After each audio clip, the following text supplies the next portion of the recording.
Please be seated.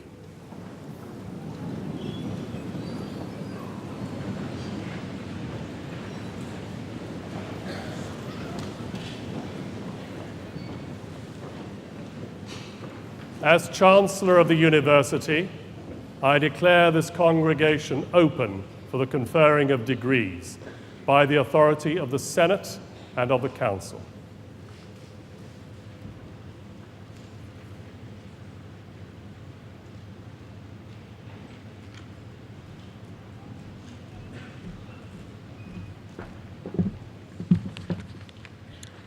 Distinguished guests, parents, friends and graduands, as Vice-Chancellor, I am delighted to welcome you to this degree ceremony.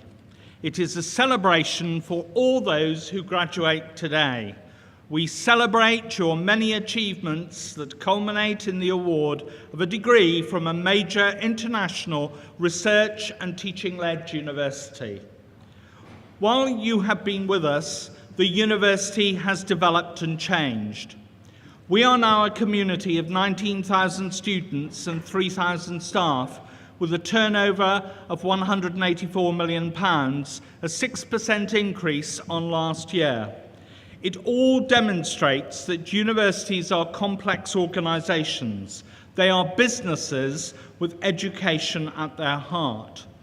In these circumstances, higher education has, quite rightly, become a topic of public interest. We are very proud of our achievements in this academic year.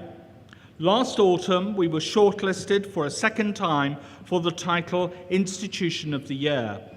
We were delighted when the Times Higher Education Supplements booklet on this competition commented, "Leicester may not be the most famous university in the UK, but by any measure, it is one of the best."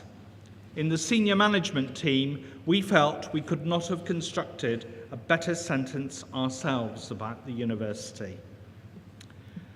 This view of the university represented in the Higher was also shared by our students who completed the National Student Survey and placed us joint top among mainstream English universities who teach full-time students. And they also placed 14 out of 19 of our departments in the top 10 in the UK. At this point, I should say that those of you who completed the National Student Survey earlier in the year will be as delighted as I am that the results are out on Monday. So the suspense is quite considerable at the moment, and you can be assured we shall be looking up our results early on Monday morning. Now, one of the reasons for our success so far is, we believe, the equal focus we place on the importance of high-quality teaching supported by high-quality research. If we look at our research record in this particular academic year, we find that at the end of May in 2007, the total research grant income for the academic year stood at £41 million. This is a 73% increase compared with the same point last year. And indeed, I hope that my academic colleagues will wish to continue this trend and make sure that we get the research grant income to climb even higher. Certainly, the Faculty of Medicine and Biological Sciences has been a major successful contributor in winning research grants this academic year in particular. Also in May this year, Leicester was placed in the top 20 universities in The Guardian, with 14 subjects being in their top 20. Our position in the league tables has improved, and we plan to go even higher. Indeed, look at it like this. The higher we are placed in league tables, the greater the value of the degree that you take away with you today. But what contributes to our league table position? And here I would pick out several things. First, the development of teaching. National teaching fellowships have been awarded to our staff every year since they were developed 4 years ago. This year, a fellowship has been awarded to Dr. Liz Anderson from the medical school for her innovative work in curriculum design, development and teaching. As a leading teaching and research university, we also see it as essential to appoint leaders in the field. We have developed a special new blood lecturer scheme, which is now in its second round, where we receive 500 applications for 10 posts. This group now constitutes 33 people inside different departments in the university. They have been specially selected as the research leaders of the future, who will enable us not only to develop the research base, but to develop the teaching base and to have that conducted by leading-edge researchers. In the last year, Leicester researchers in the Faculty of Medicine and Biological Sciences have indeed continued in a whole range of activities, and I'm going to just refer to a very small number. Staff, for example, in the Department of Genetics have discovered a gene that causes a distressing eye condition. And Professor Sir Alec Jeffreys added another prize to the very many prizes that he's won, this time winning the Heineken Prize for academic work, I hasten to add. Our microbiologists have discovered and published that the strain of tuberculosis responsible for a large school outbreak in this city has exceptional ability to fool the human immune system. Remarkably, this ability also seems connected to a propensity to cause disease and be transmitted among the major ethnic subgroup in the city. We believe that further pursuit of this topic will contribute to controlling this ancient scourge in that it afflicts 1/3 of humanity. Professor Carl Nicholson's research in the medical school, funded by the Medical Research Council, has the potential to develop vaccines to prevent pandemic flu.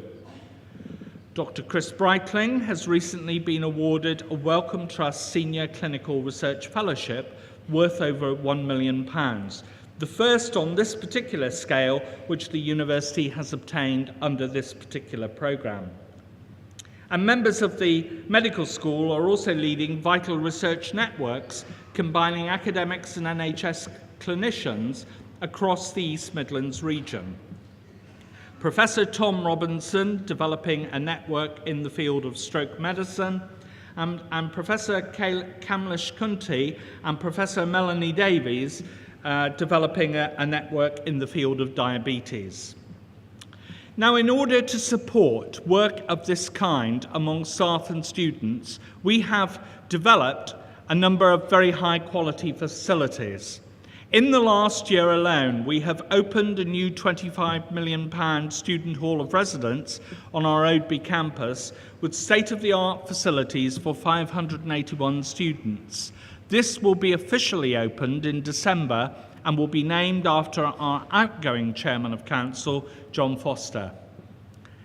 We have also completed a £6 million refurbishment of over 130 rooms and laboratories, and in the last autumn term, we officially opened the Henry Wellcome Building, which is a £22 million development dedicated to biomedical research. But by far the largest building project in which the university has engaged since the 1960s is the University Library project, which will open to staff and students in January 2008. This is an essential part of the research and teaching infrastructure that constitutes the £32 million project for everyone on campus. It will double the size of our library and bring together excellent facilities for research and teaching. It will demonstrate that libraries, knowledge creation and knowledge management are at the very heart of higher education.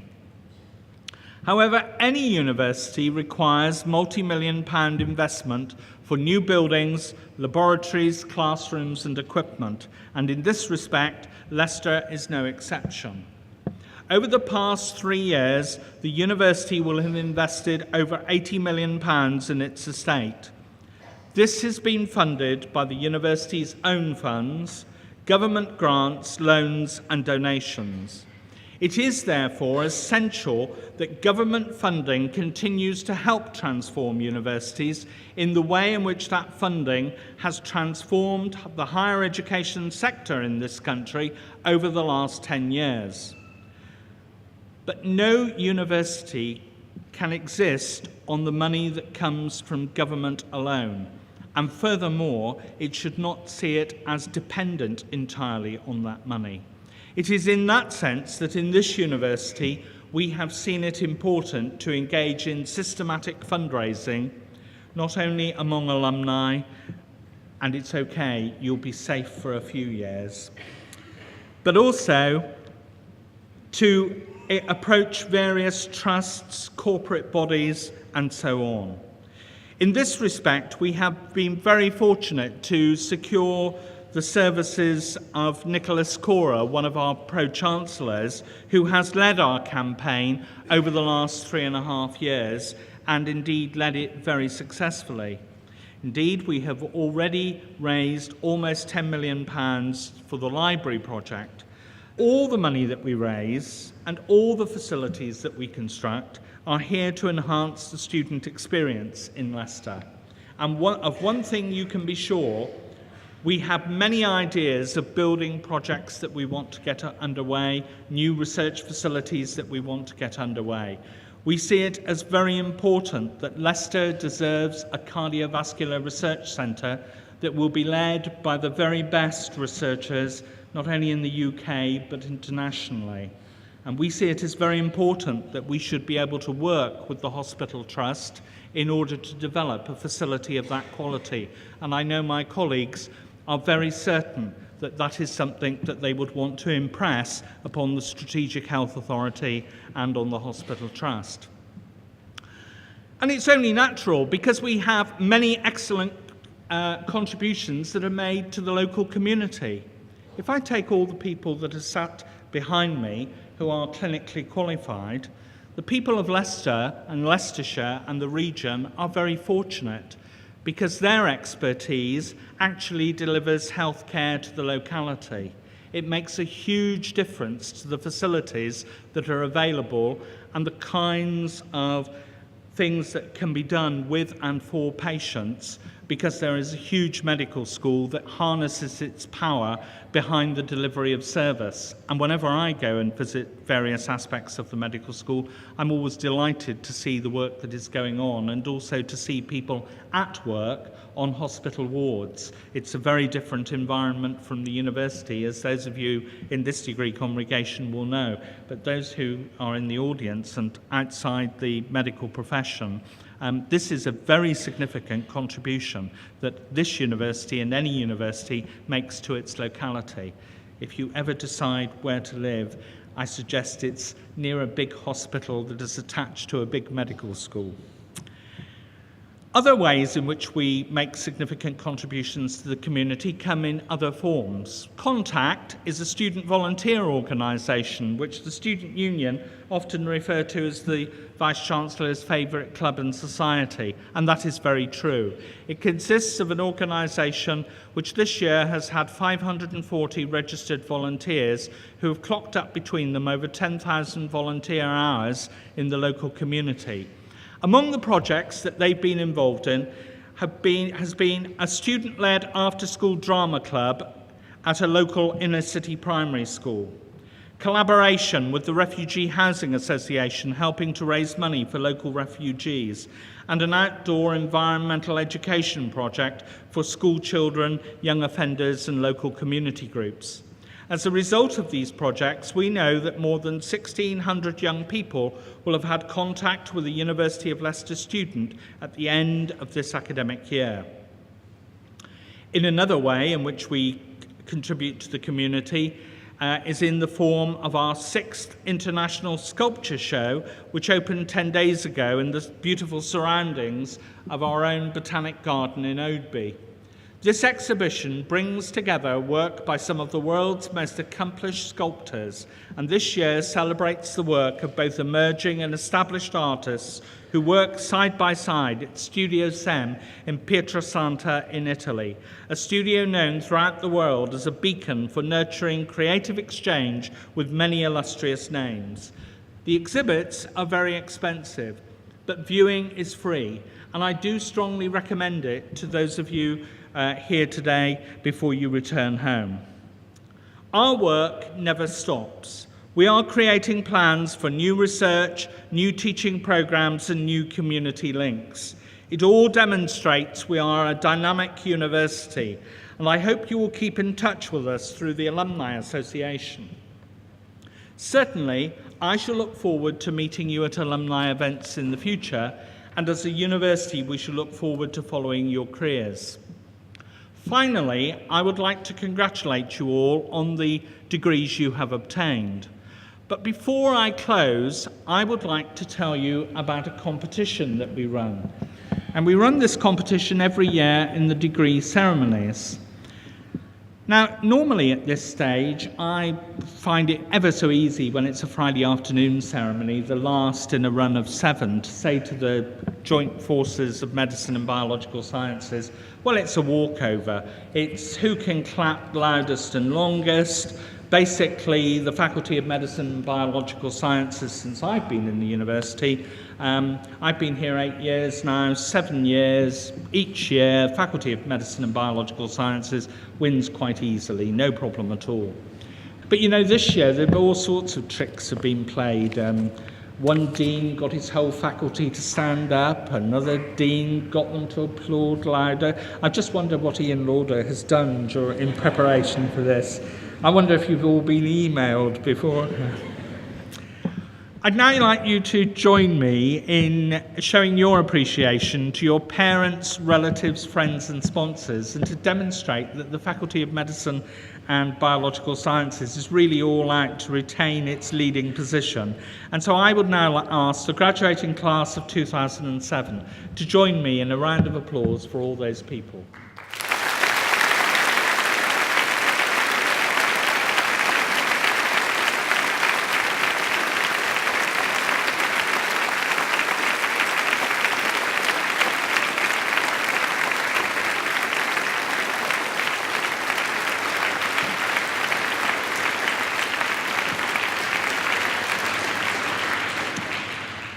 Well, that's a very good start, but you're going to have to keep at it all afternoon, and it's a long afternoon. I'm told there's 400 graduands in the hall, so you get plenty of opportunity to demonstrate to us that you really are the winners. But the main thing this afternoon is to have a very enjoyable day, to applaud your fellow students, and all good wishes to you all in your future careers.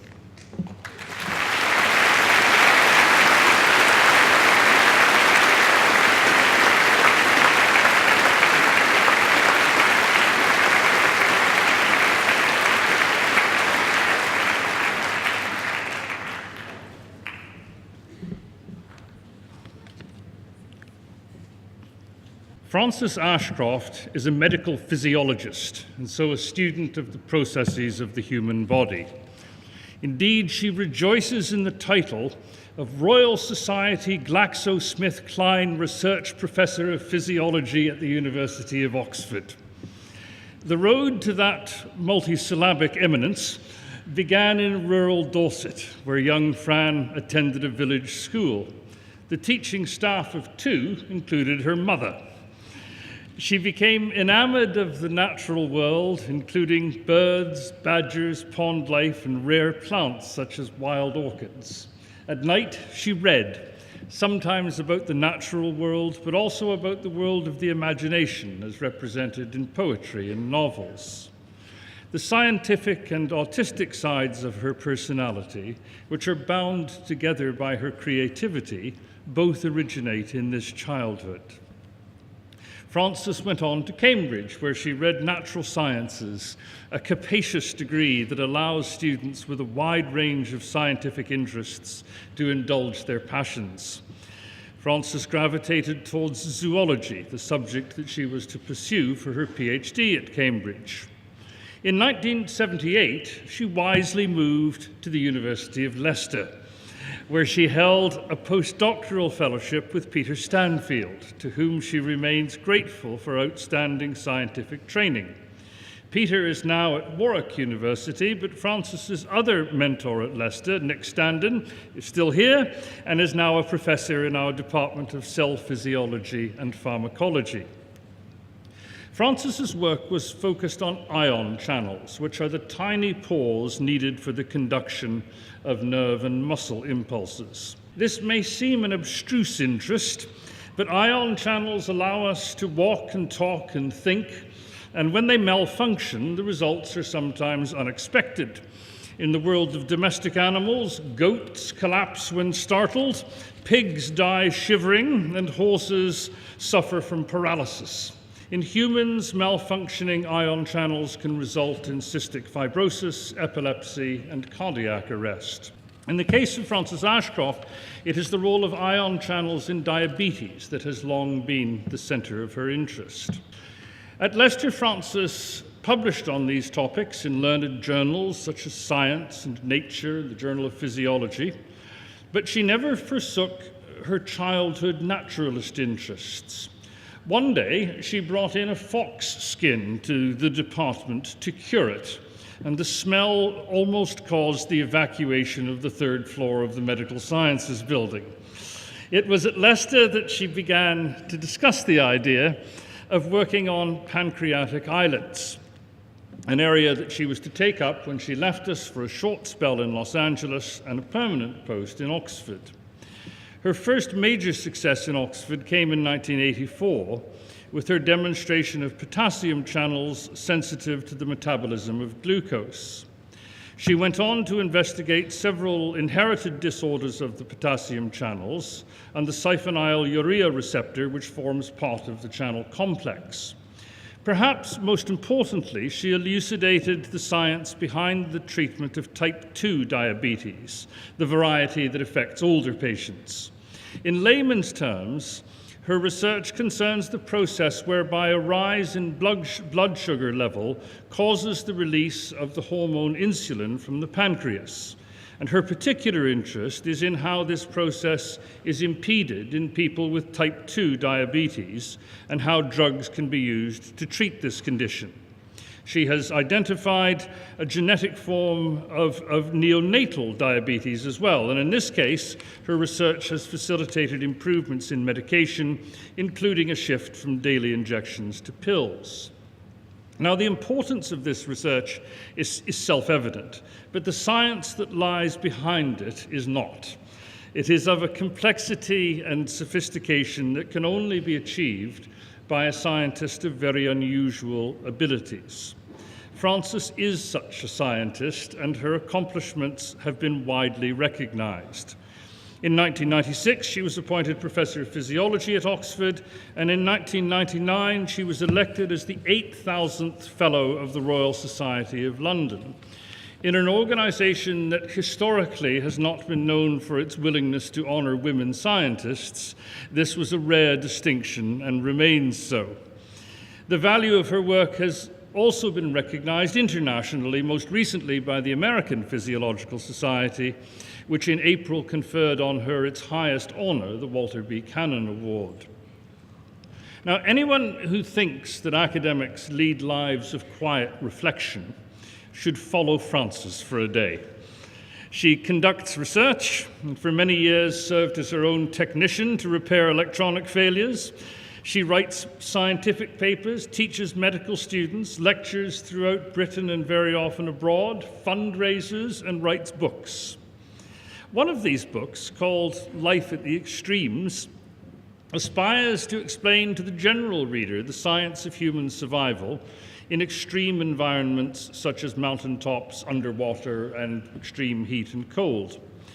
This book could have been written in her study, but Francis characteristically chose to undertake fieldwork at high altitude and at sea, subjecting herself to many of the extremes that she describes. The creative interests of her childhood are still very much in evidence in her reflections on the relationship of science to literature and to the visual arts. She recently, for example, produced an exhibition with the artist Benedict Rubra about the different ways that artists and scientists perceive the world. A recent scientific initiative is the Oxford Centre for Gene Function, a multidisciplinary research centre that aims to decode the information generated by the Human Genome Project and characterize the function of human genes. Mr. Chancellor, on the recommendation of the Senate and of the Council, I present to you Frances Ashcroft, that you may confer upon her the degree of Doctor of Science.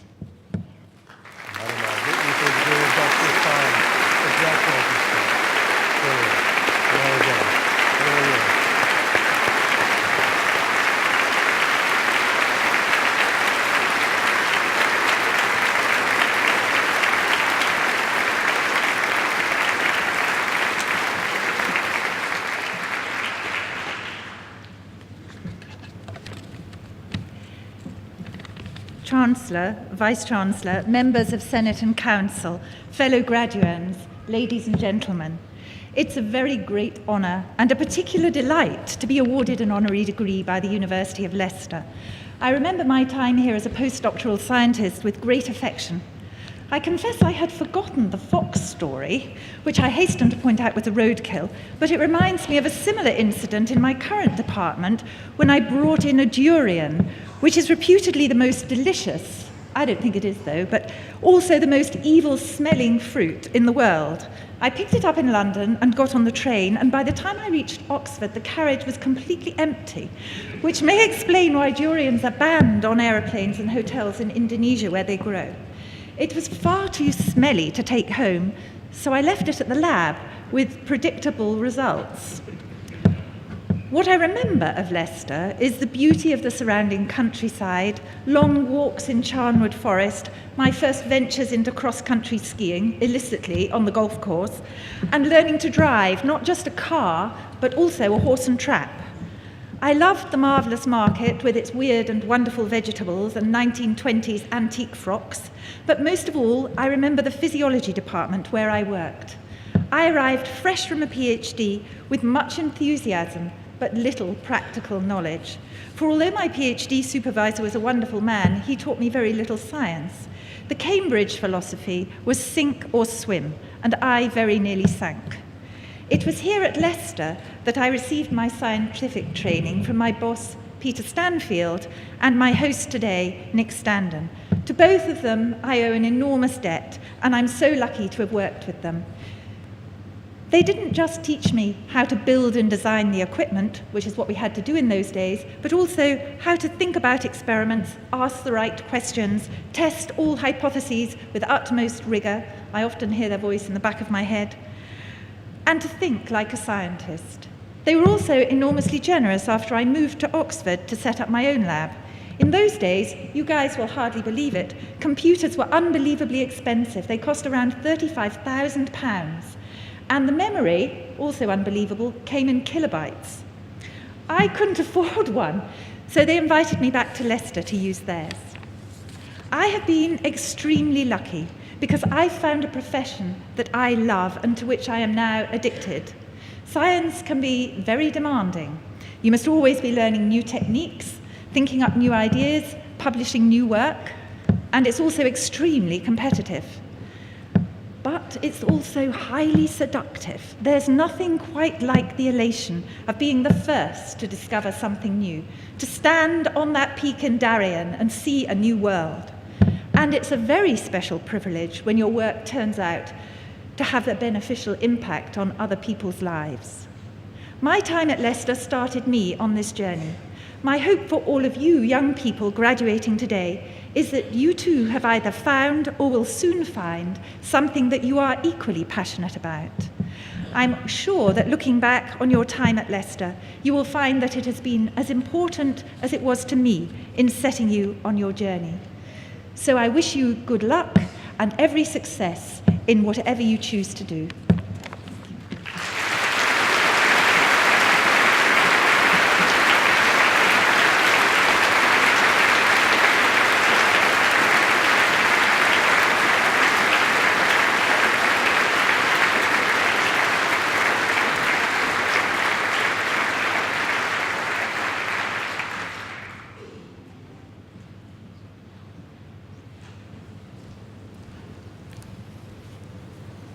The graduands in the Faculty of Medicine and Biological Sciences will be presented by the Dean, Professor Lauder. Will all graduands in the faculty please stand?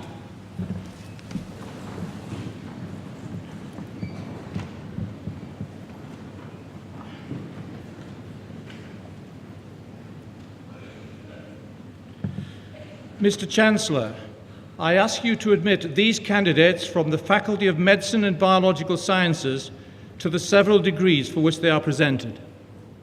Graduands of the Faculty of Medicine and of the Biological Sciences, by the authority of the Senate, I admit you to the several degrees for which you are presented.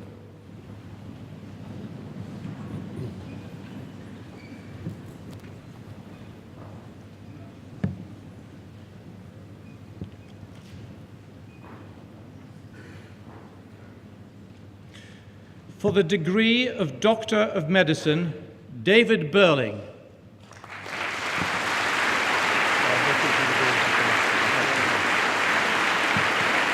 Karen De Silva.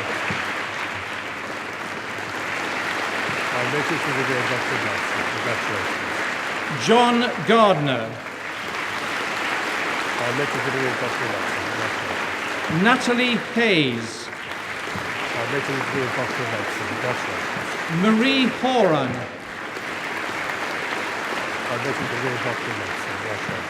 Konstantinos Kotidis. Lindsay McHugh. Jeremy Parr. Roshan Siva. Andrew Strickland. Sophie West.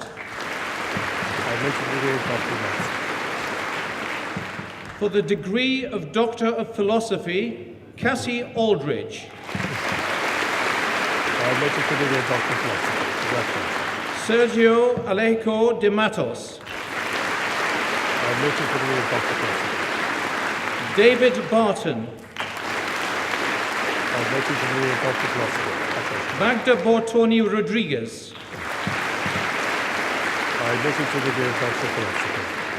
Lee Ann Harrison. Joanna Hay. Saminda Kaur. Nisha Kurian. Rachel Middleton.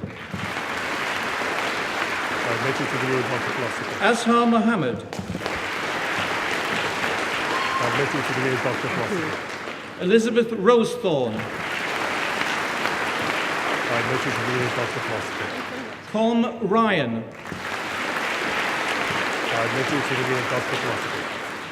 Tasneem Salim. Morag Shanks. Philip Stansfeld. Ashley Warman. Winner of the School of Biological Sciences PhD Prize, Lorna Waters.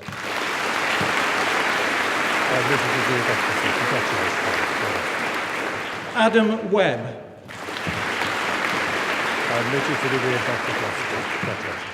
For the degree of Master of Philosophy, Helen Arnold.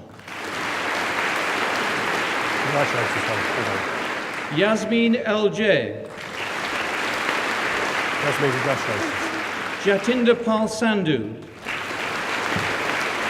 Many congratulations. For the degree of Master of Arts in Integrated Provision for Children and Families, Joanne Alderson. Jill Allen. Susan Aliff. Many congratulations. Catherine Booch-Legum. Many congratulations. Jetta Burdoff-Schultz. Many congratulations. Monica Cassidy. Stella Edmonds. Many congratulations. Anne Gladstone.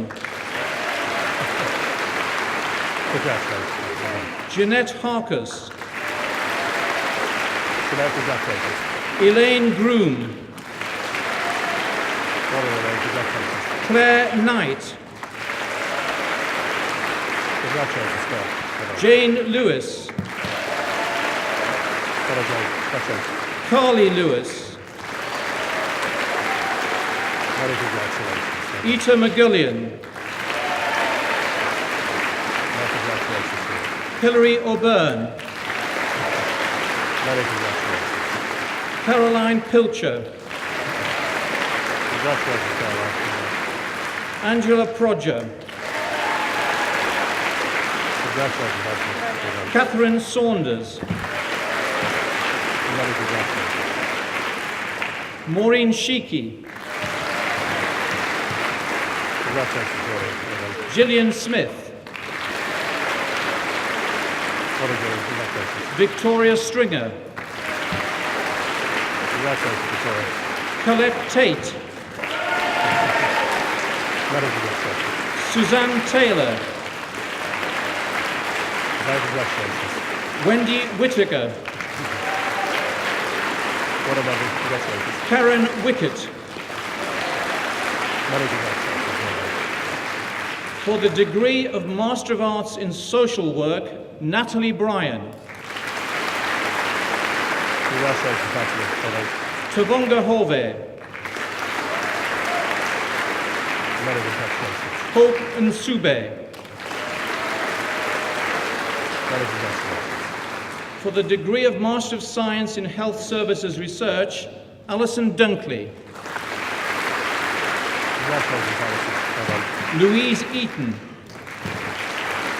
Well done, Louise. Congratulations. For the degree of Master of Science in Pain Management, Richard Adams, Richard, well done. Congratulations. Marion Burchett, Well done, Marion. Congratulations. Julia Botham, Many congratulations. Lynn Grigg, Congratulations, Lynn. Well done. Julie Hustwaite,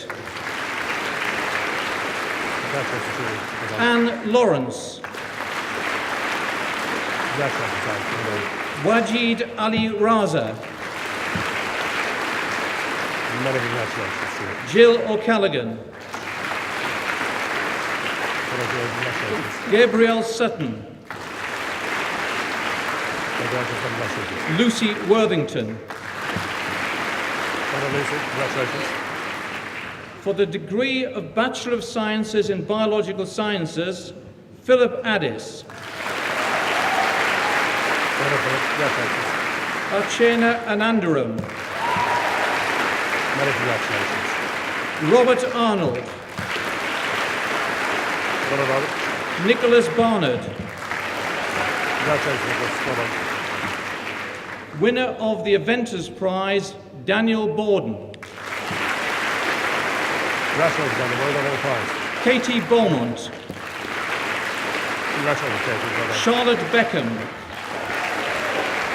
Congratulations, Charlotte. Well done. Andrew Bell, Well done, Andrew. Congratulations. Jennifer Baudry, Congratulations, Jennifer. Well done.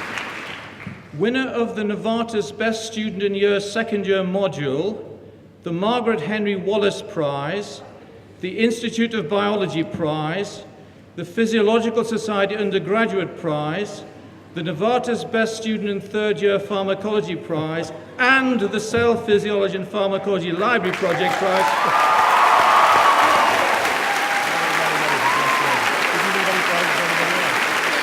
Well done. Brilliant. Excellent.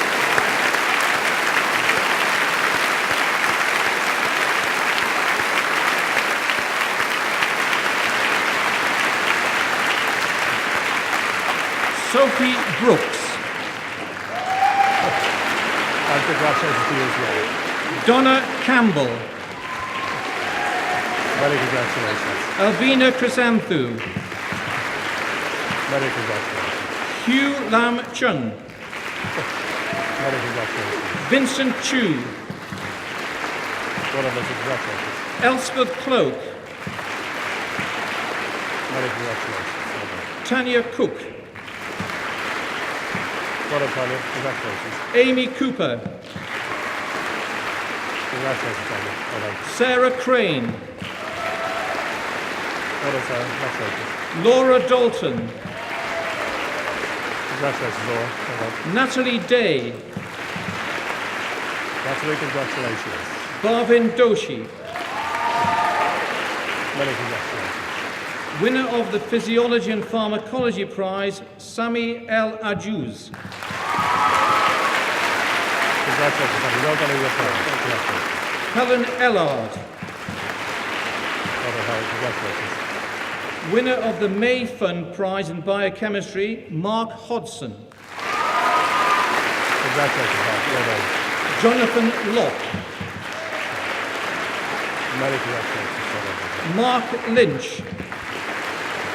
Well done, Mark. Congratulations. winner of the Novartis Best Student in Second Year module, Nazifa Mahmood,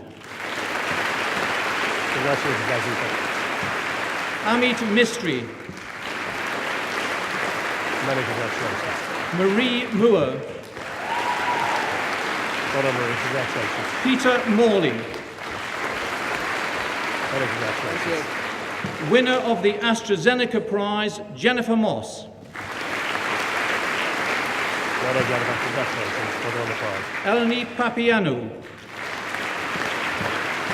Many congratulations. Samira Pereira, Many congratulations. Joseph Hodgson, Well done, Joseph. Congratulations. Ella Popovits, Many congratulations. Lida Ravat, Many congratulations. Amina Razak, Many congratulations. Louise Ring, Well done, Louise. Congratulations. Sabeya Sadiq, Many congratulations. Thomas Sanders, Well done, Thomas. Congratulations. Rebecca Scobie, Congratulations, Rebecca. Well done. Kamal Shah, Many congratulations. winner of the Physiology and Pharmacology Prize, Haley Shaw, Congratulations, well done. Evangelia Siamburi, Many congratulations. Bindu Sikotra, Many congratulations to you. Daniel Smith, Many congratulations. Pradeep Suntharamoorthy, Well done, many congratulations. Rebecca Swinson, Well done, Rebecca. Congratulations. Rishdeep Thind, Many congratulations. Jenna Timms, Well done, Jenna. Congratulations. Jennifer Ventress, Congratulations, Jennifer. Louise Way, Well done, Louise. Congratulations. James Westmancote, Many congratulations. Charlene Wilson, Well done, Charlie. winner of the Physiology and Pharmacology Prize, Zarish Yousaf, Cyrus, my congratulations to you. winner of the Henry Walter Bates Prize, Dalma Salako, Dalma, congratulations. for the degree of Bachelor of Science in Immunology, Alexander Davenport, Congratulations, Alexander. Well done. Rachel Levinson, Well done, Rachel. Congratulations. winner of the Pat Williams Memorial Prize, Kelly Martin, Congratulations, Kelly. Well done on your prize. Seneki Ndlovu, Many congratulations. Sarah Smeaton, Well done, Sarah. Congratulations. for the degree of Bachelor of Science in Medical Biochemistry, winner of the Medical Biochemistry Prize, Alfred Adiyama, Alfred, many congratulations. Well done on the prize. Veronica Bell, Well done, Veronica. Congratulations. Lydia Cross, Congratulations, Olivia. Sarah Dillon, Well done, Sarah. Congratulations. Eleanor Ford,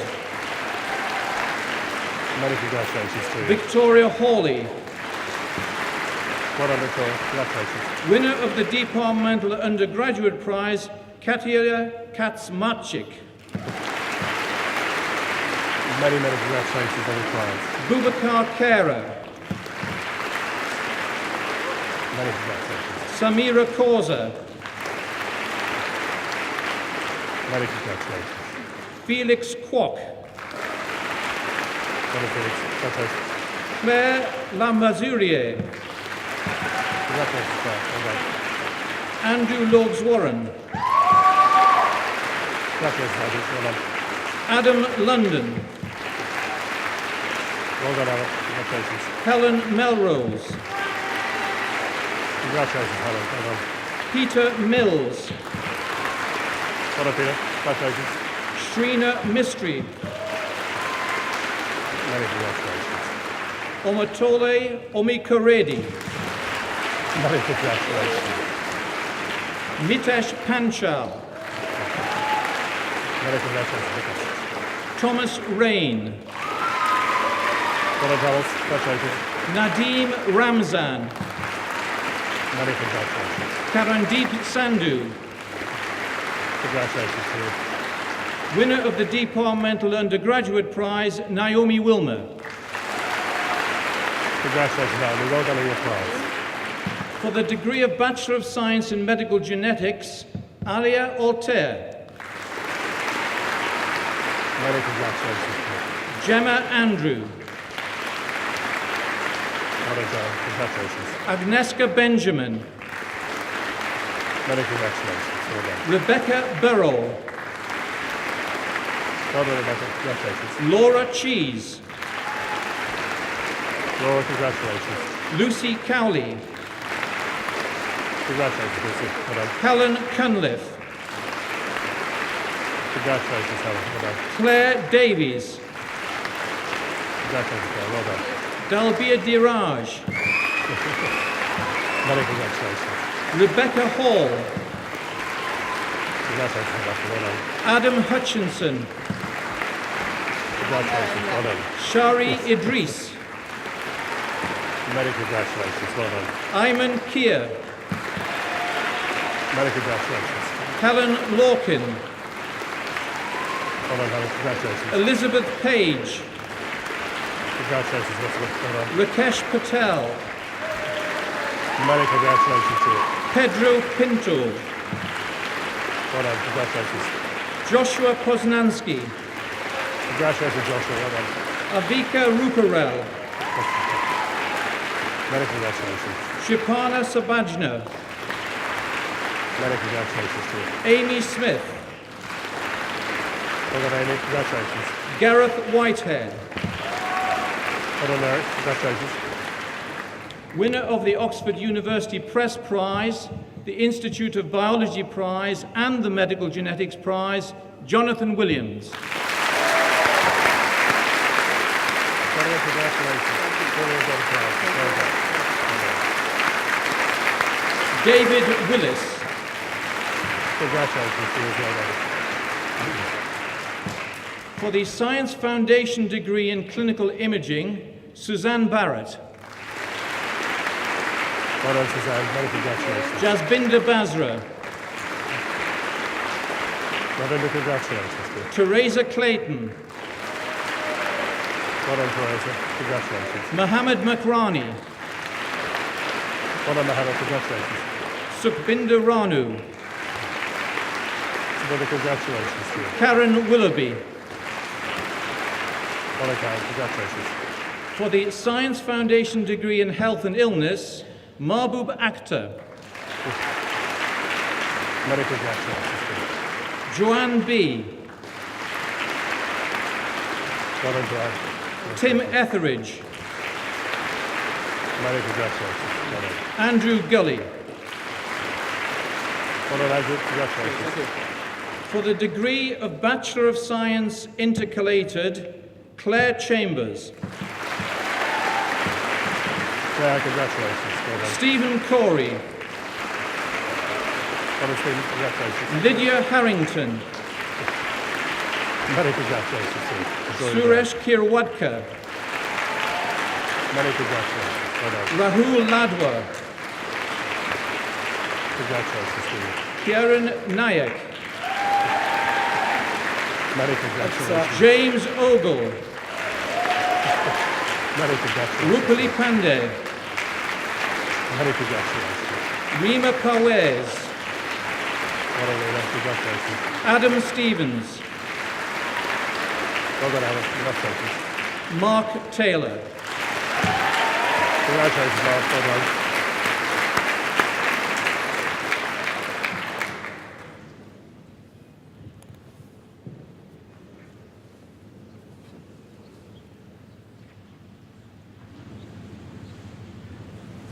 The nominee for the award of a University Teaching Fellowship will be presented by Pro-Vice-Chancellor for Learning and Teaching, Professor Fothergill. Mr Vice-Chancellor, I present to you this academic colleague who has been nominated on the recommendation of the Learning and Teaching Committee for the award of a University Teaching Fellowship for 2007-2008. In recognition of the development of accessible web-based learning resources within the School of Biological Sciences and for leadership in promoting student academic integrity, Dr. Joe Badge, School of Biological Sciences.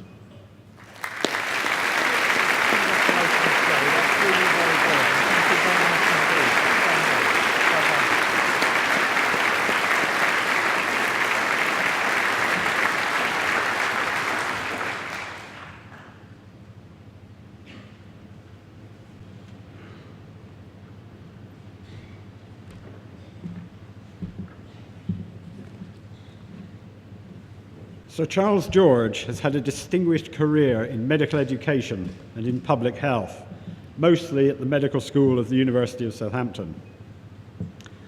Later, as Medical Director of the British Heart Foundation, he had not only had oversight of its research programme, but campaigned strongly for measures which would improve the health of the nation. Sir Charles was born in Birmingham and educated at Oundle School in Northamptonshire. He then returned to Birmingham, graduating with a BSc in Anatomical Sciences and then MB, CHB in 1965. He began his career with hospital posts in the West Midlands before spending 4 years at Hammersmith Hospital in London, combining this post with that of tutor in clinical pharmacology at the Royal Postgraduate Medical School.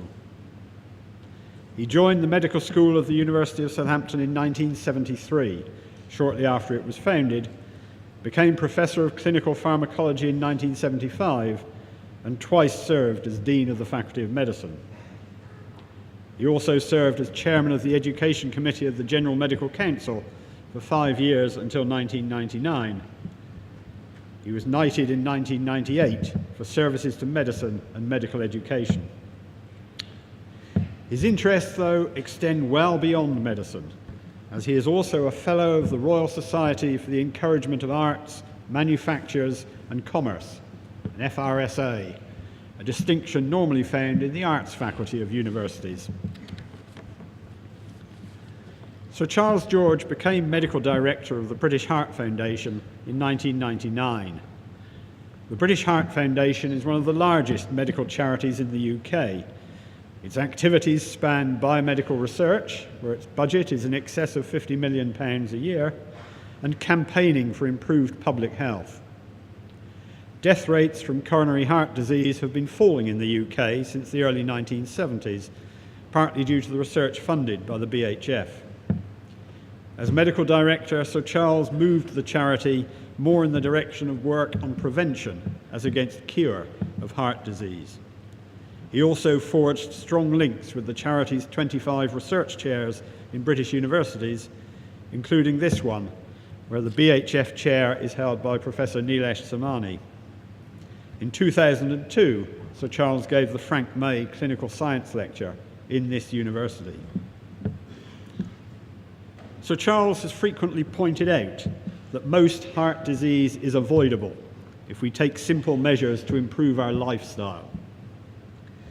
In the words of the General Confession of the Church of England, we have left undone those things which we ought to have done, and we have done those things which we ought not to have done, and there is no health in us. Principal among the things we ought not to have done is, of course, the smoking of cigarettes. Sir Charles and the BHF have campaigned strongly against the use of Nicotiana tabacum, emphasising its deleterious effects on the health of the smoker.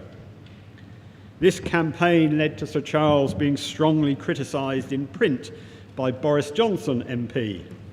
Many would consider this a point in his favour. In case one feels that this campaign was a knee-jerk reaction, good medical metaphor that, a knee-jerk reaction by a puritanical doctor, I mentioned that Sir Charles did not at first support the recently introduced ban on smoking in enclosed public places. He changed his mind in 2004 on the basis of new evidence. Amongst the things we ought to have done is to take a reasonable amount of exercise. The British Heart Foundation estimates that about a third of deaths from coronary heart disease are a result of a lack of physical activity, as compared to about a sixth which are due to the effects of smoking. During his time as medical director, Sir Charles launched the Walking the Way to Health initiative in 2000. This is a joint initiative between the BHF and the Countryside Agency. Sir Charles has said that walking is one of the easiest, most convenient and inexpensive forms of exercise. I would add that it is also conducive to thinking. The recommended amount of 10,000 steps a day, about 5 miles, significantly improves one's general health and increases life expectancy. At least, regular walking extends one's life expectancy unless one is murdered on the pavement by a rampaging cyclist or by the driver of a Chelsea tractor, sports utility vehicle, who feels that an off-road capability means that they can drive on the said pavement. Sir Charles practices what he preaches, reckoning to walk more than the recommended amount virtually every day. He has survived and thrived on this regime. Sir Charles resigned as medical director of the BHF at the end of 2004 in order to concentrate on his work as president of the British Medical Association. This one-year post, which he held in 2004-2005, was a fitting culmination to a life spent in medicine. Mr. Chancellor, on the recommendation of the Senate and of the Council, I present Professor Sir Charles George, that you may confer on him the honorary degree of Doctor of Science. So I witness the degree of Doctor of Science. Congratulations. Many congratulations.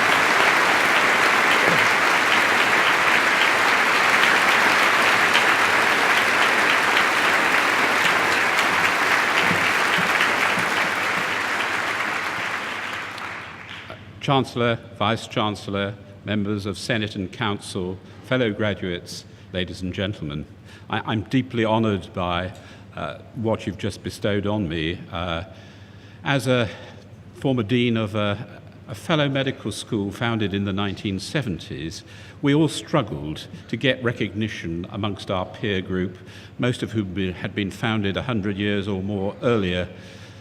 I've had the great good fortune to make and lead 2 visits of the General Medical Council's Education Committee to Leicester to see how you were implementing the recommendations which were produced in 1993, and I can assure the Vice-Chancellor that we were well content with the educational process that we have seen in place here, and I'm sure it's gone on to greater things ever since. Whilst we were trying to establish good training programs, we also had to develop research. And that was actually much more difficult to get the research stars into new medical schools, but they have come and they have developed. And I've had a great joy today going round Glenfield Hospital with Nilesh Samani, who is the British Heart Foundation professor here. He was appointed during my time as medical director, and I can assure you that has been an excellent investment. On Thursday next week, the New England Journal of Medicine, which is the world's leading medical journal, is going to publish its first on really medical genetics analysis, and it comes with Nilesh's name at the forefront, and will change the thinking about the familial origins of coronary heart disease and lead to a whole new paradigm in research. And that, I think, is of great credit to this university and to Nilesh himself. But I also had the great opportunity of seeing some of the clinical work which is going on. What wasn't on my curriculum vitae was that Alan Milburn asked me to chair the trustees of the Patient Choice Initiative for coronary heart surgery and valve replacements. And when I took on that task, many people, indeed more than 1,000 people, were waiting more than 9 months for their surgery. And we know that the morale of such patients and that of their families, as well as the income, drops significantly after 6 months. We're now seeing a situation where nobody has to wait more than 3 months for coronary heart surgery, nor do they have to wait for valve replacements any longer than that. That's a huge change and has a great morale-boosting effect on those families afflicted by that condition or those conditions. But I also saw some of the innovations which are taking place, and I met Dr. Jan Kovacs again. So I met him first in Southampton some years ago. He tells me I gave him good advice at that time. I have to say I don't recall giving any advice to him, and I never give advice to people over the age of 21. I leave them with my views, and they must make up their own minds whether that's a good idea or not. But anyway, he's doing wonderful, innovative things, which again is a UK leader. So, Chancellor, Vice-Chancellor, ladies and gentlemen, I have absolutely no doubt that the University of Leicester, its biomedical sciences and Faculty of Medicine are in very good hands, and I wish you every success in the future. Thank you.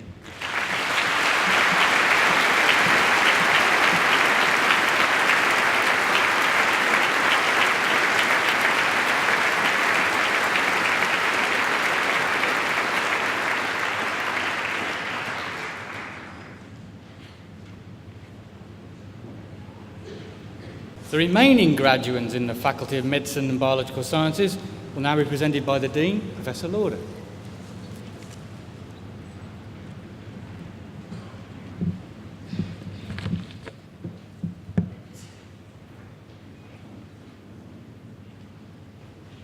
Mr. Vice-Chancellor, for the degree of Bachelor of Medicine and Bachelor of Surgery, Ibrahim Abdal.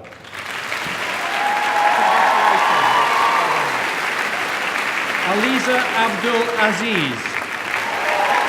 Congratulations. Josephine Adeotumre. Congratulations. Finn Ackerstrom. Congratulations. Omar Akhtar. Congratulations. Pippa Alamango. Congratulations. Azam Al-Amin. Congratulations. Salah Alimam. Congratulations. Natalie Allen. Congratulations. Simon Anis. Congratulations. Ali Anwar. Congratulations. Stephen Arthur. Congratulations. Amy Oyong. Congratulations. Lawrence Axton. Congratulations. Lisa Bagale. Congratulations. Jennifer Barrett. Congratulations. Sean Vorden. Congratulations. Zina Beati. Congratulations. Winner of the Pfizer Prize, James Bedford. Congratulations. Well done on your Christopher prize. Beat. Congratulations. Camilla Benwali. Congratulations. Winner of the AstraZeneca Physiology and Pharmacology Prize and the Charles Lawson Prize, Chris Bentley. Congratulations. Well done. Well done on your prize. Edward Berry. Congratulations. Will Bynum. Congratulations. Winner of the John McVicker Prize and Medal, Sanjay Bandari. Congratulations. Well done on your prize. Thank you. Winner of the Carl Zeiss Prize and the Very Reverend Derek Hall Prize, Richard Bishop. Congratulations and well done on your prizes. Candida Basada. Congratulations. Natalie Brown. Congratulations. Kevin Bruce. Congratulations. Tim Brummett. Congratulations. Thank you. Alison Burgess. Congratulations. Joanna Burgess, Congratulations. Joanne Butler, Congratulations. Sheila Buttonshaw, Congratulations. Alison Caldwell, Congratulations. Tamison Campbell Owen, Congratulations. Caroline Canavan, Congratulations. Gemma Canning, Congratulations. Jennifer Carey, Congratulations. Lynn Carley, Congratulations. Ka-Wing Chan, Congratulations. Rohit Chanda, Congratulations. Joseph Charlesworth. Congratulations. Winner of the Smith, Klein and French Prize, Harmeet Chawla. Congratulations and well done on your B. prize. Cherkul. Congratulations. Winner of the Arthritis and Rheumatism Prize and the Elective Prize, Helen Cheshire. Congratulations and well done on your prizes. Winner of the Sir Robert Kilpatrick Prize and the Elective Prize, Rachel Christie. Congratulations and well done on your Lynn prizes. Chukwueze. Congratulations. Simon Coates. Congratulations. Winner of the Alfred Pomeranz Prize and the Hammersley Gold Medal, Susanna Cooper. Congratulations and well done on your prizes. Well done. Emma Caudle. Congratulations. Daniel Couch. Congratulations. Zoe Coy. Congratulations. Lindsay Cunningham. Congratulations. Keith Cunningham. Congratulations. Ruth Davey. Congratulations. Christopher Day. Congratulations. Laura Dean. Congratulations. Marielle Den Hurt. Congratulations. Gunak Dusange. Congratulations. Shalini Dronavali. Congratulations. Claire Duggan. Congratulations. Christiana Duru. Congratulations. Stephen Dyer. Congratulations. Lucy Everett. Congratulations. Esme Ferguson. Congratulations. Jennifer Files. Congratulations. Winner of the Medical Women's Federation East Midlands Prize and the Sydney Brandon Prize and Medal in Psychiatry, Louisa Furman. Congratulations and well done on your prizes. Jonathan Fitzgerald. Congratulations. Tara Fleming. Congratulations. Tom Fontaine. Congratulations. Helen Garr. Congratulations. Colin Gilhooly. Congratulations. Mahul Gorecha. Congratulations. Winner of the Charles Lawson Bursary for Intercalated Studies, Hannah Green. Congratulations. Joanne Greenland. Congratulations. Laura Hambleton. Congratulations. Winner of the Pfizer Microbiology Prize, Timothy Hardwick. Congratulations. Well done on your prize. Joseph Hawkins. Congratulations. Catherine Hayhurst.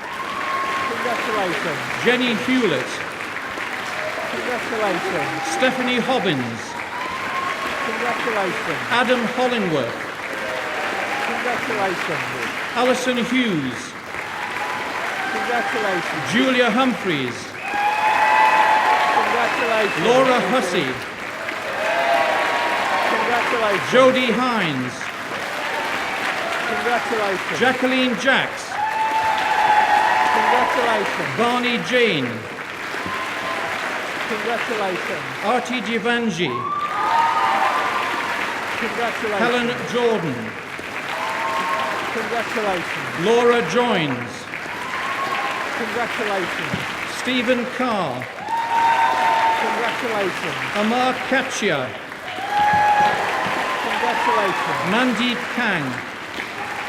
Congratulations. Nirashina Kuranasekara, Congratulations. Vishal Kavya, Congratulations. Shaheen Karim, Congratulations. Chris King, Congratulations. Nina Kitchingham, Congratulations. winner of the AstraZeneca Prize, David Lobb, Congratulations. Well done on your prize. Harry Lynch, Congratulations. Siti Haja Mohammed Abdul Basar, Congratulations. Thrasos Mikrianis, Congratulations. Asif Mahmood, Congratulations. Thomas Marlins, Congratulations. Andrew Martin, Congratulations. Louise Martin, Congratulations. Helen McAndrew, Congratulations. Sharon McGreal, Congratulations. Sarah Melford, Congratulations. Thank you. winner of the BMA Prize and winner of the Faculty Prize, Joanne Miller, Congratulations and well done on your prizes. Maya Mirfatahi, Congratulations. Guy Morris, Congratulations. Caroline Morse, Congratulations. Sarah Morton, Congratulations. Neva Mataki, Congratulations. Charlotte Murphy, Congratulations. winner of the AstraZeneca Prize, Sarah Niasen, Congratulations and well done on your prize. Zirak Nassim, Congratulations. winner of the Tresida Prize and the Carl Zeiss Prize, Oliver Ng, Congratulations. Marfu Anik Izamuddin, Congratulations. Idioma Naadi, Congratulations. Amy Nunn, Congratulations. Oludeo Olumlai, Congratulations. Vine Palmer, Congratulations. Thank you. Helen Parry, Congratulations. Azima Patel, Congratulations. Brugesh Patel, Congratulations. Nita Patel, Congratulations. Ojaswani Patak, Congratulations. Jennifer Piper, Congratulations. Matthew Piper, Congratulations. Nicholas Port, Congratulations. Sonny Kaur, Congratulations. Maria Raja, Congratulations. Stephanie Richards, Congratulations. Paul Riley, Congratulations. Stacey Ringham, Congratulations. Lee Roby, Congratulations. winner of the Ballantyne Prize, Charlene Rodriguez, Congratulations. Well done on your Frederick prize. Rood, Congratulations. Uvinia Ruhona, Congratulations. Sarah Rumbold, Congratulations. Elizabeth Rushton, Congratulations. Philip Russell, Congratulations. Matthew Rutherford, Congratulations. Ashish Sachdeva, Congratulations. Usman Saeed, Congratulations. Ravi Sadev, Congratulations. Raminda Sahota, Congratulations. Shahan Salek, Congratulations. Christopher Sanders, Congratulations. Noriaki Sawa, Congratulations. Rupert Sayers, Congratulations. Jennifer Scott, Congratulations. Nicholas Scott, Congratulations. Amit Shah, Congratulations. Fatima Shaid, Congratulations. Shazril Shawkat, Congratulations. Lara Shipley, Congratulations. Winner of the Roche Pharmaceuticals Prize, David Simpson. Congratulations. Well done on your prize. Natalie Smith. Congratulations. Thank you. Winner of the BMA Prize for Clinical Excellence, Kieran Sneath. Congratulations and well done on your prize. Well done. Justine Claire Southern. Congratulations. Caroline Spencer. Congratulations. Bethany Stanley. Congratulations. Philip Stather. Congratulations. David Sturgeon. Congratulations. Sarah Talia. Congratulations. Sarabjit Tank. Congratulations. Thank you. Adnan Tariq. Congratulations. Mary Tan. Congratulations. Edward Thompson. Congratulations. Sarah Thorpe. Congratulations. Elizabeth Thompson. Congratulations. Winner of the Tressida Prize, James Topless. Congratulations. Well done on your prize. Daniel Treen. Congratulations. Stephanie Usher. Congratulations. Anne Von Thorner. Congratulations. Joanne Walkaber. Congratulations. Thank you. Alexandra Watts. Congratulations. Elizabeth Webb. Congratulations. Rebecca Wells. Congratulations. Winner of the Cell Physiology and Pharmacology Library Project Prize, James Whitworth. Congratulations. Well done. Rebecca Weissall. Congratulations. Tom Wiggins. Congratulations. Catherine Wilson. Congratulations. Sarah Wilson. Congratulations. Vanessa Wilshaw. Congratulations. Emma Wright. Congratulations. Madeline Wright. Congratulations. Ahmed Yusuf. Congratulations. Monica Yu. Congratulations. Rukia Savar. Congratulations. Sasha Bennett.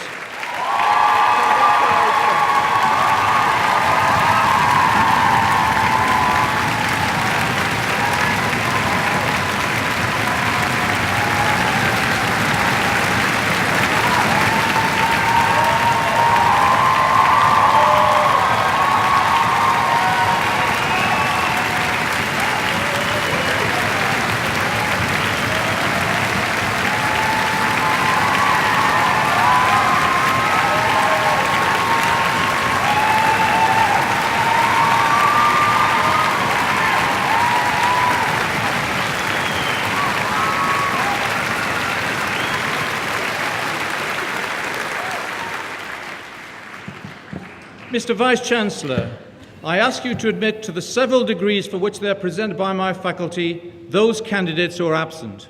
By the authority of the Senate, I admit those candidates who are absent to the several degrees for which they are presented. Mr. Vice-Chancellor, I now invite a representative of those whom you have admitted today to the degrees of Bachelor of Medicine and Bachelor of Surgery to come forward to the platform in order that he may lead them in the affirmation of the Declaration of Geneva.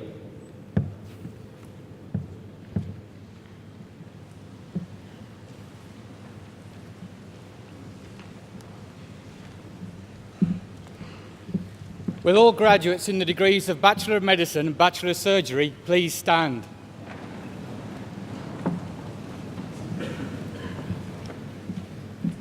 Please declare with me. At the time of being admitted as a member of the medical profession, I solemnly pledge myself to consecrate my life to the service of humanity. I will give to my teachers the respect and gratitude which is their due. I will practice my profession with conscience and dignity. The health of my patients will be my first consideration. I will respect the secrets which are confided in me, even after the patient has died. I will maintain by all means in my power the honour and the noble traditions of the medical profession. My colleagues will be my brothers and sisters. I will not permit the consideration of religion, nationality, race, politics, or social standing to intervene between my duty and patients. I will maintain the utmost respect for human life from its beginning, even under threat, and I will not use my medical knowledge contrary to the laws of humanity. I make these promises solemnly, freely, and upon my honour.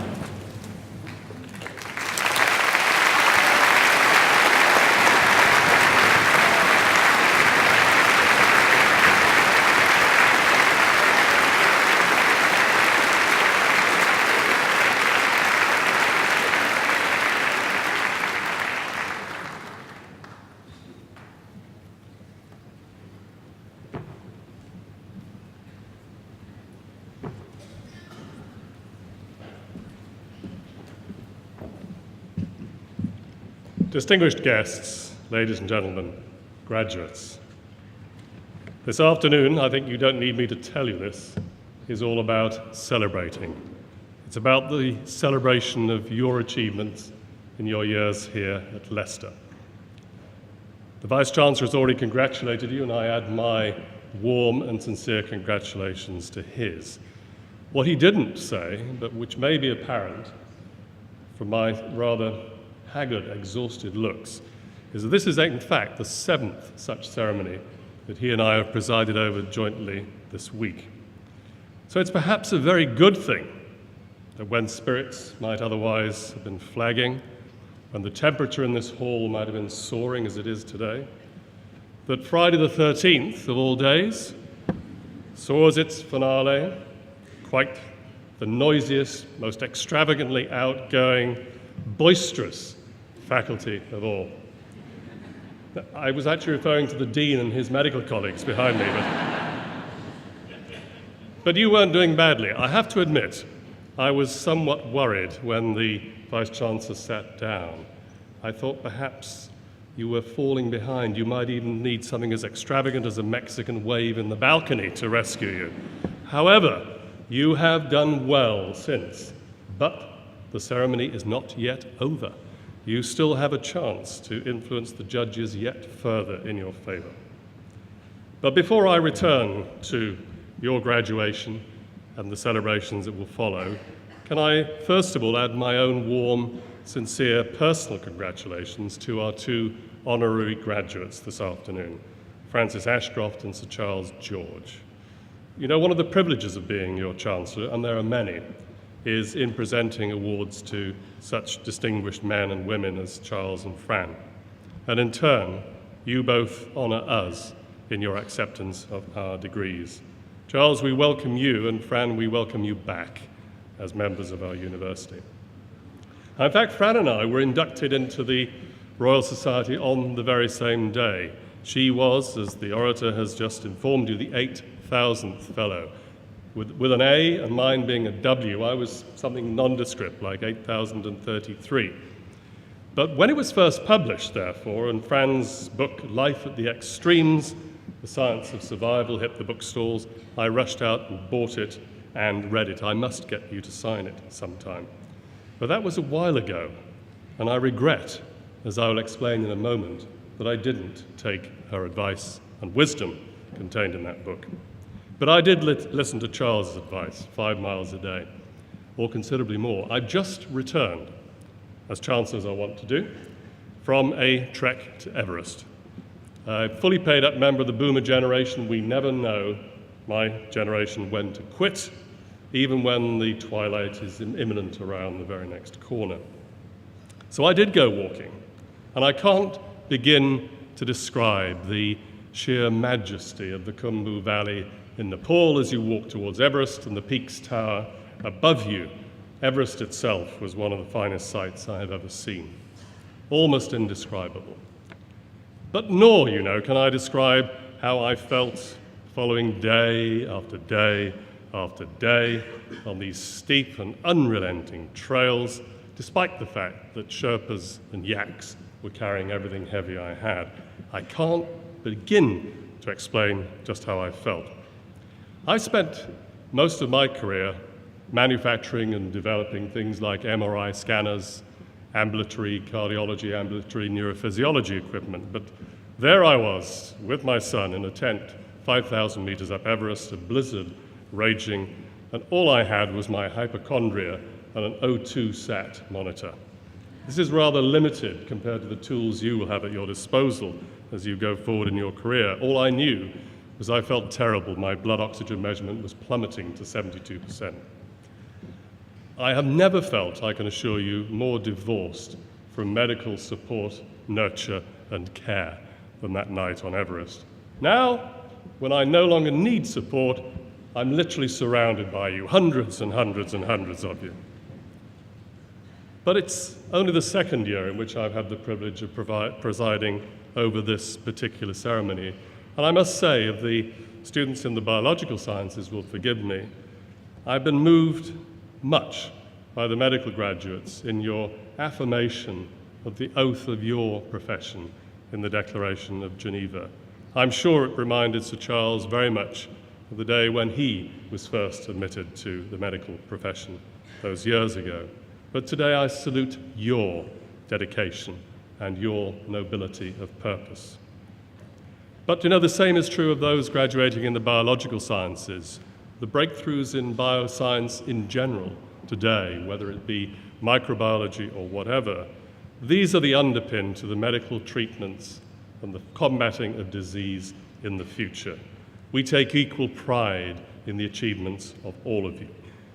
You are now all graduates of the University of Leicester, alumni and alumni of this wonderful institution, and you will remain so for the rest of your days. Your future successes, your achievements, will be followed closely by us, and we share them with you.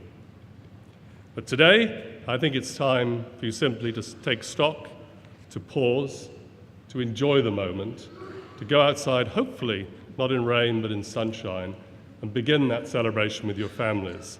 And for me, I simply wish you every health and happiness in the years to come. Thank you.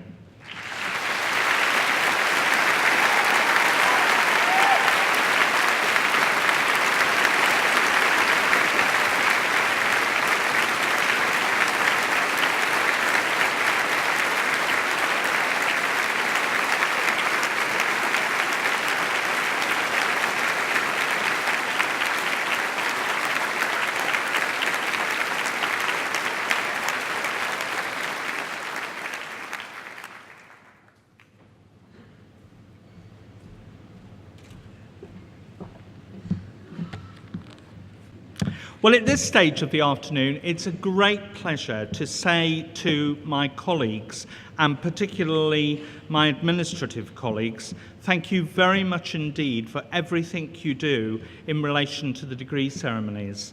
The degree ceremonies have had 2,000 people go through this hall on 7 occasions. It has all worked tremendously well. The result is undoubtedly the splendid organisation and the splendid support that is given by my administrative colleagues and my colleagues in the support staff. And I think we should say thank you very much indeed to them.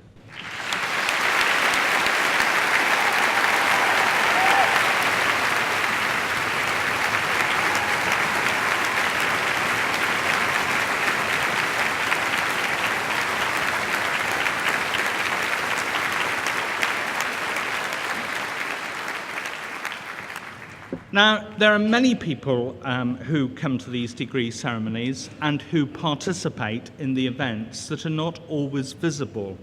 And some of those people will be retiring from the university at the end of this academic year, at the end of July. There is one person that I would like to briefly talk about, who I've always thought had an absolutely wonderful name.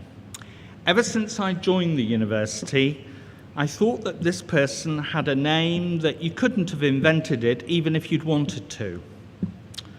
Indeed, in my view, she sounds like someone who comes out of the pages of a James Bond novel. She is, of course, Nita Spektrov. Now, at this moment, Nita will be out there watching me do this on screen, because she doesn't appear in the degree ceremonies, But what she does do is she makes the most splendid university video of the degree ceremonies anywhere. We have won numerous awards over the years as a consequence of her direction and her work with her staff.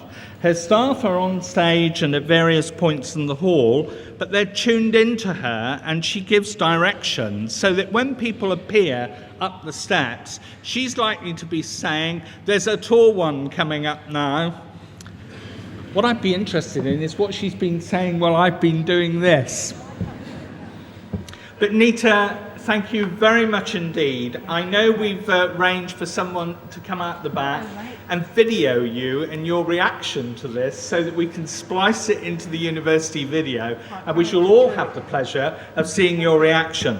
But can I thank you very much indeed for the work that you've done for the degree ceremonies over the years. All the time I've been here, you've always cheered me on, and you've always said things to me like, "It went really well this morning, and I thought it was good this afternoon." And that makes a big difference, and I thank you very much indeed, and you go with our very good wishes.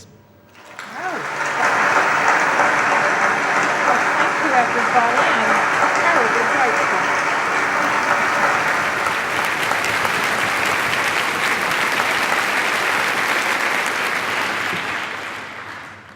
Now, the second person who I have the pleasure of having in my sights, because I arranged for him to be delivered into the hall this afternoon, is Michael Corrin, the Deputy University Secretary.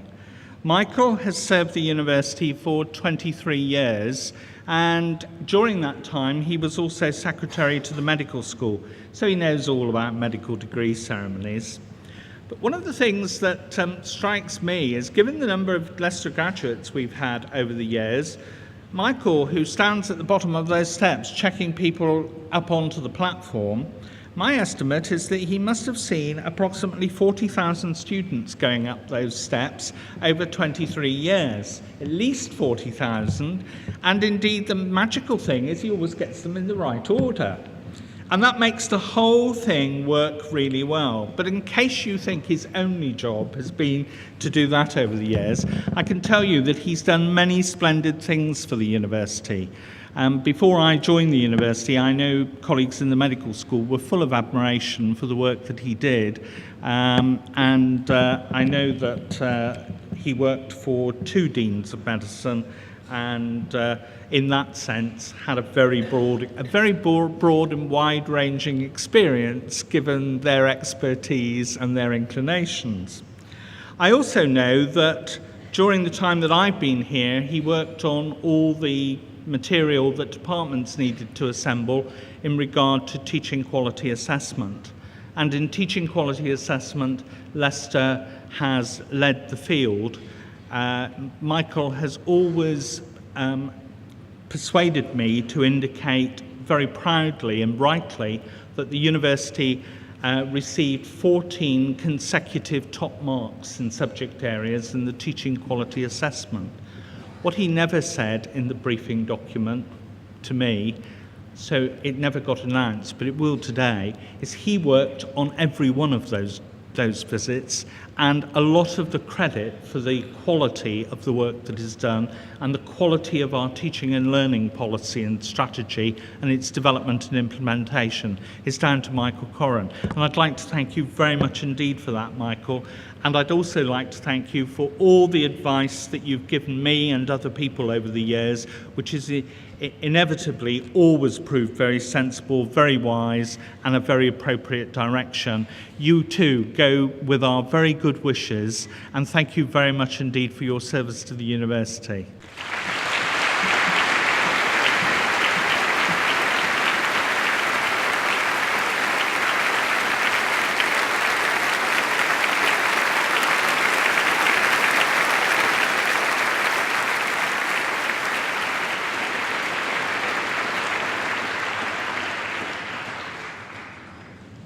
Now, a third person who we will see going into retirement, although I always feel the word is inappropriate in this case, and indeed we've persuaded this person to come back and do some more work with us. Professor Bill Brammer, the Senior Pro-Vice-Chancellor, who is sat along the front row to the right, immediate right of the Chancellor, has been a terrific contributor to the university. He joined the University of Leicester over 30 years ago, joining the Department of Biochemistry as a professor, having earlier in his career worked in the University of Edinburgh. In this university, he has taken on a whole range of roles. He's been a head of department, he's been a dean, and for the last 4 years, he's been the Senior Pro-Vice-Chancellor. Now, what does the Senior Pro-Vice-Chancellor go doing? Well, one thing the Senior Pro-Vice-Chancellor always has to do is to make sure the Vice-Chancellor doesn't do daft things. And so when things are going gets rough, it's always a requirement that the Senior Pro-Vice-Chancellor should be able to talk the Vice-Chancellor down in some instances, talk him into doing sensible things. And Bill is absolutely splendid at this. He's also absolutely splendid at dealing with difficult situations and difficult meetings. He's absolutely excellent at moving us forward in terms of our policies and our development. I talked earlier this afternoon about the way in which the research grant and contract income has increased, and it's increased particularly in the last 3 to 4 years, and those 3 to 4 years are the period when Bill Brammer has led the research policy of the university. He's provided a whole range of roles and engaged in a whole range of activity. We thank you, Bill, very much indeed for your support, your wisdom, the way in which you've strongly developed areas for us. You've put things in different directions, and I know that as we go through this month, he's got a whole range of things lined up to do between now and the end of the month, which is great. And then at the end of the month, we decided we'd give him a really sexy title. We thought, well, he decided that he wouldn't continue with the words Pro or Vice or Chancellor in the title. So many of you will know that the research assessment exercise occurs this autumn, and Bill is coming back to work with us using the title Director of the Research Assessment Submission for the University of Leicester. A wonderful title which we hope will yield wonderful results. But the other person I should thank as well is Lynn Brammer, who is sat up on the front row of the balcony. Lynn has helped us every year with degree ceremonies, and we shall certainly miss you both, and we shall certainly miss the contribution that you make. I'm going to pause there because next Friday I have to do this in a different setting, and I can't use all my good material, so I shall leave some till next Friday. But can I thank you very much indeed for the contribution that you have made to the university, and you too will go with our good wishes.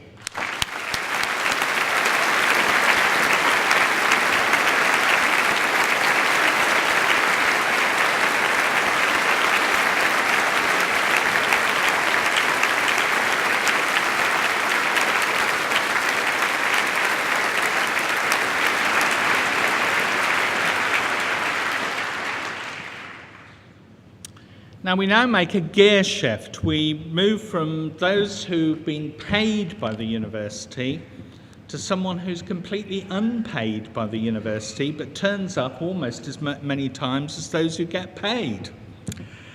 Because this year sees the period of John Foster as chairman of the University Council come to a close.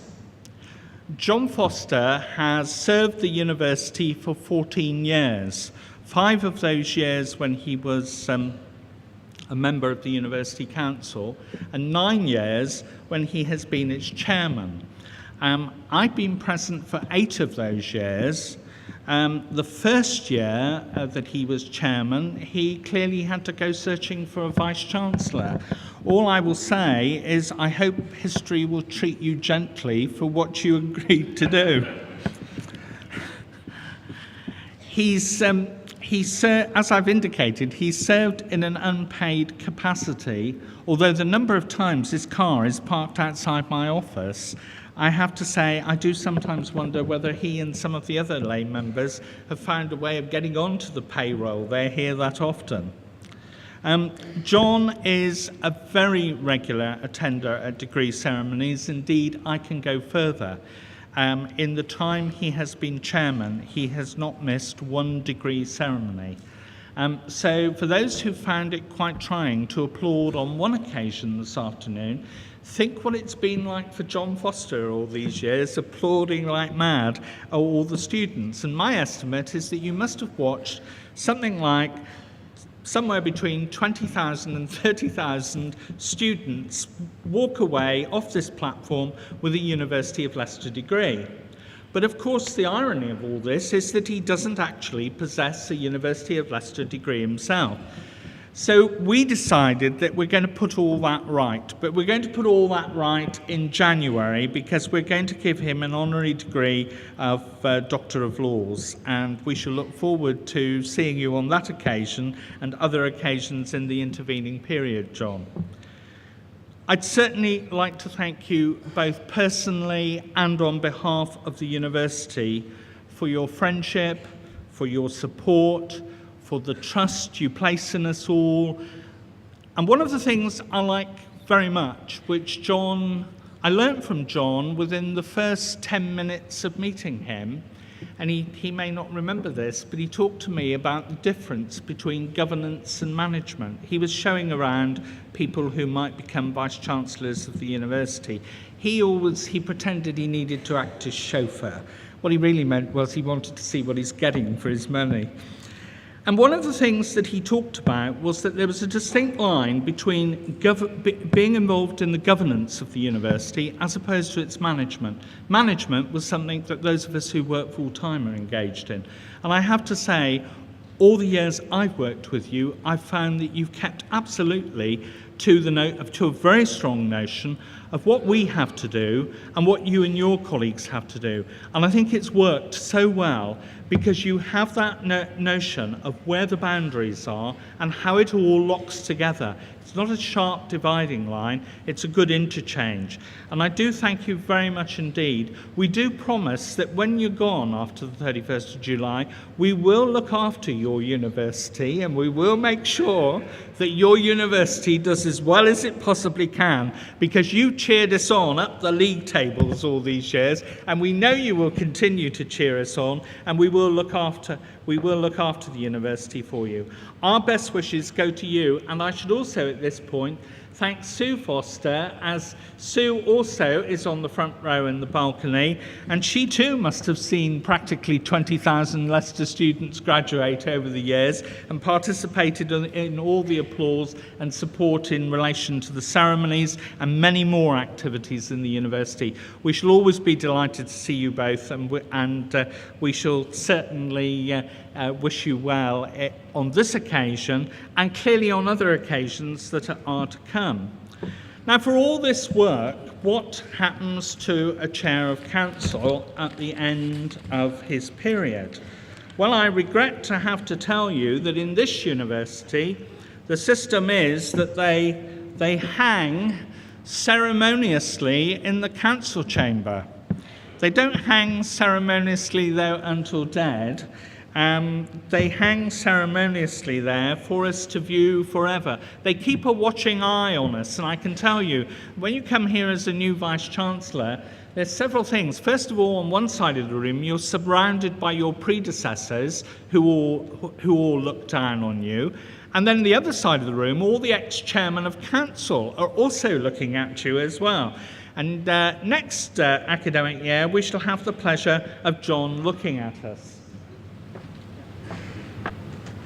And of course, I can't let him see it yet, but of course, one of the things is that not only will we have John looking at us, but John will also have, it's a slightly different picture from the one that we shall have, because they're not facsimiles, they are two individual portraits. The local artist, who is internationally renowned, Brian Organ, kindly agreed to produce two pencil drawings, and John had several sessions with him. John has not seen this yet, and so it is now my great pleasure to walk across and say, John Foster, congratulations. Thank you very much indeed for all you've done for the university.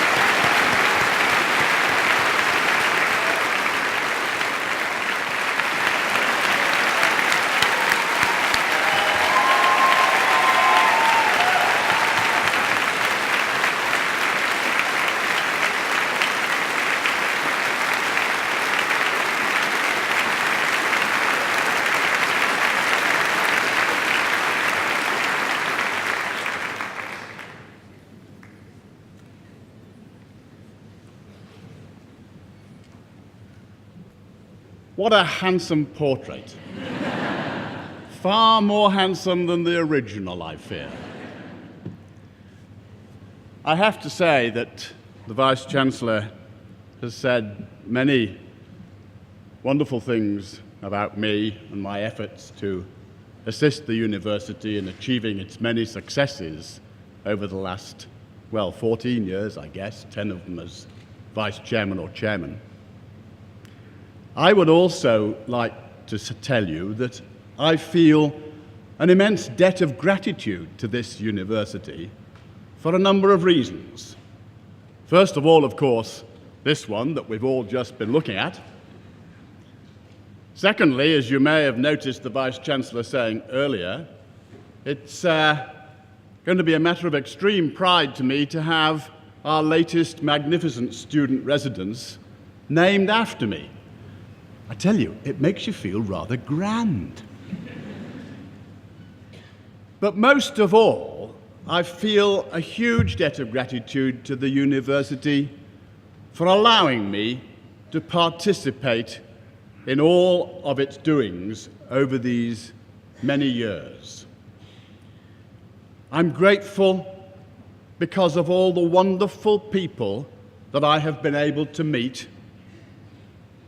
The academic staff of the university, professors and lecturers, the administrators, people like Michael Corrin that you were hearing about just now, the secretaries, the drivers, everybody in the whole spectrum has been absolutely wonderful.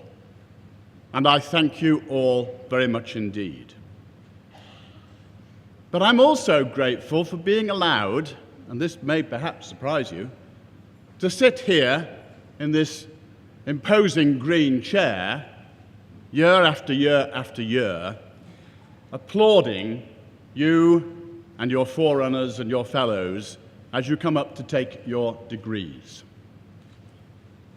The process of educating our students is the most vital thing that this university does. And I have been proud to be able to take part in assuring that the standards of the university in its educational process, the quality of the infrastructure, the buildings, and all the rest of it that are vital for your success are as high as they possibly can be. I'm going to miss you all horribly. Thank you, thank you, thank you.